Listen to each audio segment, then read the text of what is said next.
Hey guys, this is the second week of our series in the beginning, and if you'll remember, last week was totally probably not what you were expecting. You were probably expecting me to name the 7 days and what God made. Well, we're going to do that this week. We get to live on this awesome, wonderful planet Earth, and Earth has so many great places and things that we get to experience. We get to experience the mountains and the ocean, my favorite. We get to experience deserts and gardens and rivers and streams and all those wonderful, wonderful things. And the earth does the most awesome things. Rain comes from the clouds. The earth orbits the sun with just on its own. The plants grow. I have a lot of plants growing right now and I love it. You see all these wonderful trees behind me? Yeah. Speaking of trees, oxygen makes its way to our lungs so that we can breathe. So many amazing things. Do you know where it all came from? Can anybody guess? Yeah, God made it. God made everything. He made sure that the earth orbits the sun. He made the sun for us to orbit. He made sure that rain comes from the clouds. He made sure all the mountains came. Everything that we appreciate about this earth, God made. This beautiful scenery behind me, God made all that. Sorry about the train whistle. God created all the wonderful places and things we love about the world. Everything that the world offers us, God created it. Everything you've learned about how the world works happens because God made it that way. And only because God made it that way, which, brings us to our big idea of the week. Our big idea of the week. Oh, I know it. I'm going to share it with you. God created the whole world. Yeah, God created the whole world. So everything that comes from this earth, everything that the earth does, all thanks to God. And we're going to figure out today exactly how that all happened. And where do we go to do that? You're right. The very first book of the Bible, Genesis. That'll be easy to find, right, guys? So get your Bibles. You should already have them. Easy to find. The very first book of the Bible, Genesis. And guess what? We're going to go the very first chapter. And guess what else? We're going to start with the very first verse. That's going to tell us how everything began. Are you ready? All right, let's read. We're going to read. Oh, I forgot my reading glasses. Gonna have to struggle. We're going to start with verse 1 and we're going to read all the way to verse 25, okay? Are you with me? Now, remember, my Bible may say it a little different than your Bible, but that's okay, all right? Follow along with me. In the beginning, God created the heavens and the earth. The earth was empty and a formless mass cloaked in darkness. And the Spirit of God was hovering over its surface. And then God said, "Let there be light." And there was light.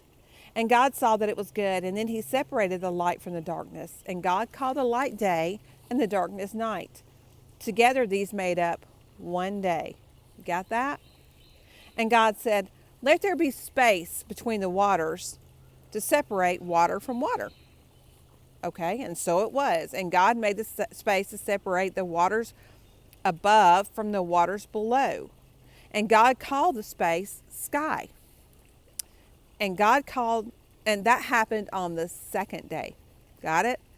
Day 1, day 2. And God said, "Let the waters beneath the sky be gathered in one place so that dry ground may appear." And so it was. And God named the dry ground land and the water seas. And God saw that it was good. Then God said, "Let the land burst forth with every sort of grass and seed-bearing plant, and let there be trees that grow seed-bearing fruit.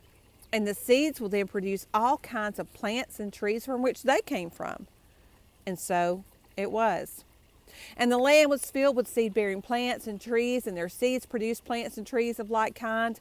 And God saw that it was good. And this all happened on the third day.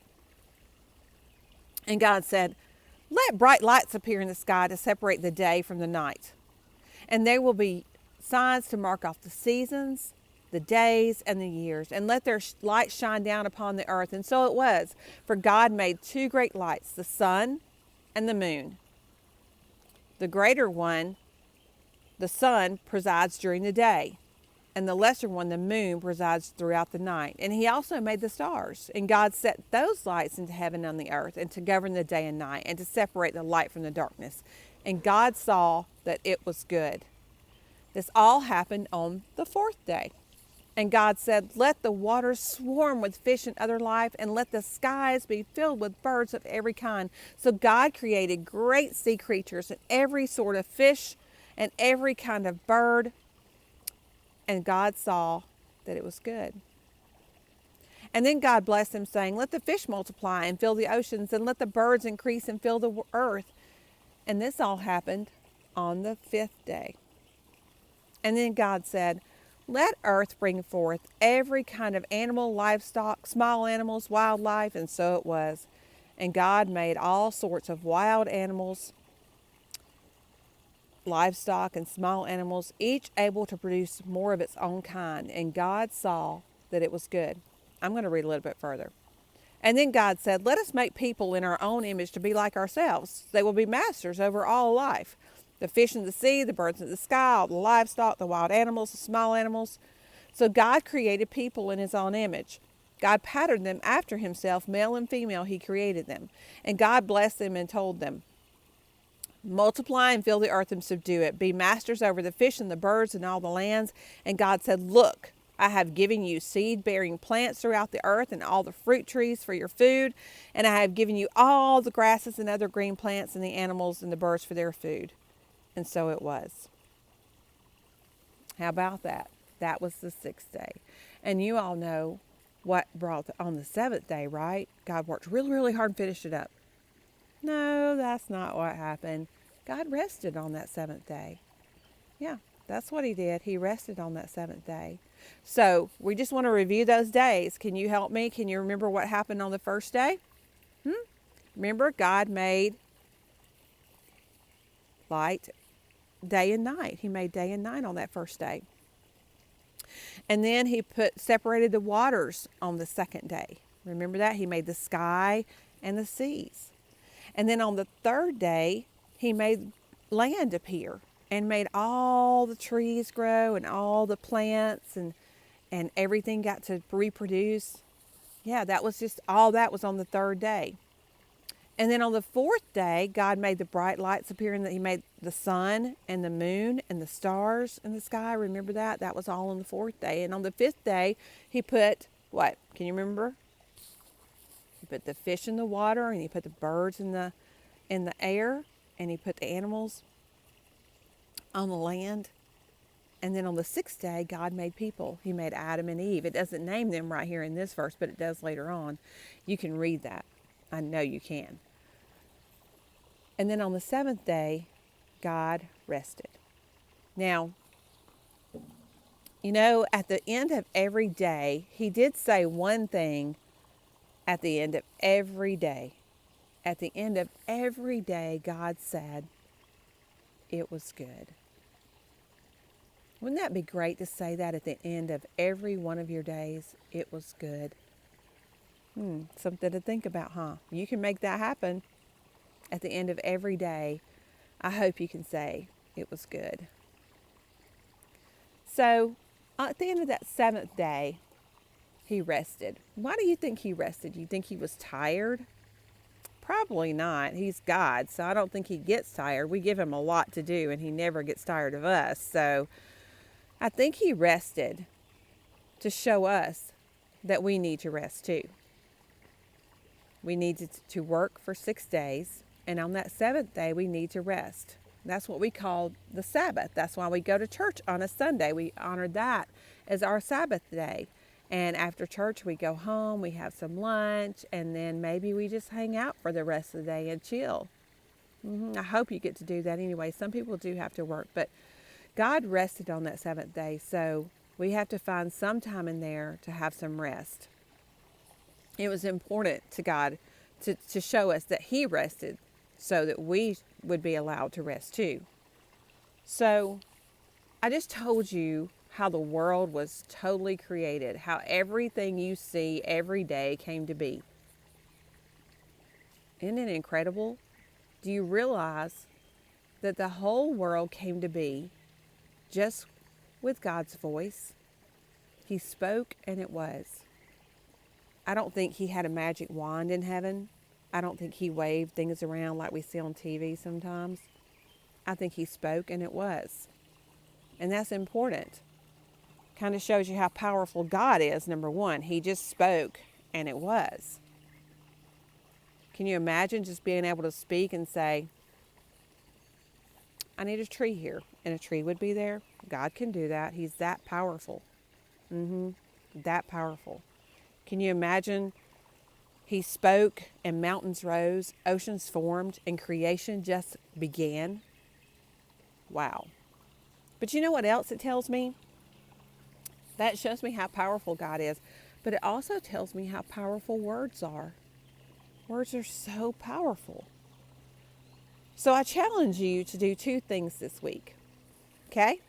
Number one, I want you to create something. Anything. You can create something on your Minecraft or your Roblox or whatever you play online. Or you can create something with Legos or paint or Play-Doh or sidewalk chalk. I want you to create something, and I want you to take a picture of it and post it to this post and let me know what you created.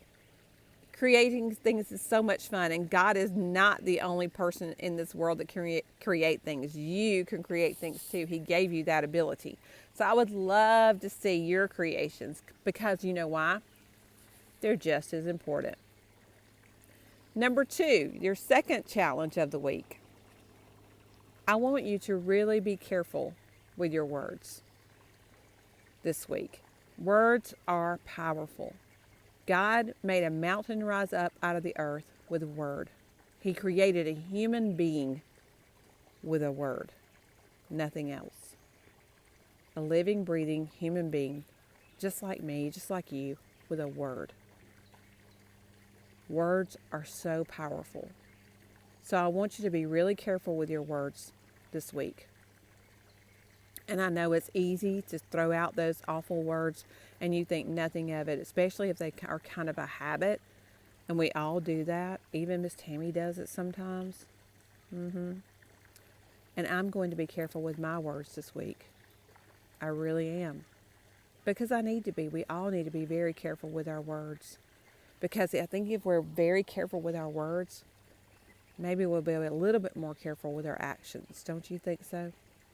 I'm going to be praying for you this week that you are careful with your words and that you are super creative and you show me those creations. And also, you know what? I have one more challenge for you. So that makes 3 challenges this week, guys. 3. Remember, be creative, be careful with your words. And last but not least, number 3, at the end of the day, I want you to look back on your day and say it was good. And if you have a hard time finding something good about your day, I want you to search your heart, because God can lead you to that something good. Because you know what? Not every day is great. I realize that. But at the end of the day, I want you to be able to say it was good. Hey guys, I love being with you guys. I can't wait till we're all worshiping together. And we've been saying that for a long time, I know.